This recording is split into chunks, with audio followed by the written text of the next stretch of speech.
It is time to start painting a brand new custom model kit. And that means we need to break out the Sonic Cleaner. Let's get these pieces inside, close the top, and get it started.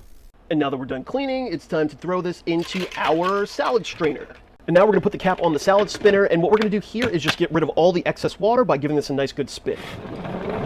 And now that everything is dried, we can start to paint this new model kit. So if you haven't guessed this kit already, we are building the Delanza today from the Witcher Mercury series. And again, just like the Sharzaka that I built a week ago, I'm not the biggest fan of this model kit's color. I'm not a huge fan of the pink. I think as an antagonist, I think this might look a lot cooler in, you might have guessed it, red. So let's go over some of the colors that we're gonna be using for this model kit and chat about the airbrushes and primers. And now let's grab the paints that we're gonna use for this custom model kit. For the reds, we're going to use Red 1 and Red 4 from Robot Kai's Kaizo paint brand. For the blacks, we're going to use Black 2 and Black 3 from Kaizo. We're going to use a little bit of White 4 for that feather. And as always, for the inner frame, we are going to use Star Bright Iron.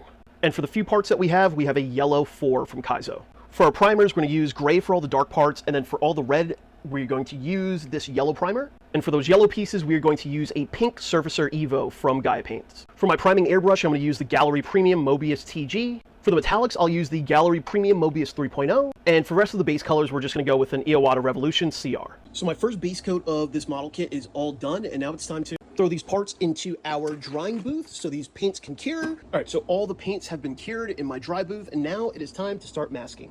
And here it is, all test fit. I think it looks amazing. There are a few places I would have put a little bit more detail, but it doesn't really matter. I think this thing still looks good. So now what we're going to do is add the decals, and we're going to use some Ghost rework decals. And now here it is, the final product. This is after all the decals and a flat coat top on top of this kit. I think this came out really good. There are a few parts that I kind of messed up on, scratched a few things, should have detailed a little bit better than I did, but overall, I think this came out looking really good. So let me know what you guys think down below, but until next time, people, don't forget, keep building. Peace.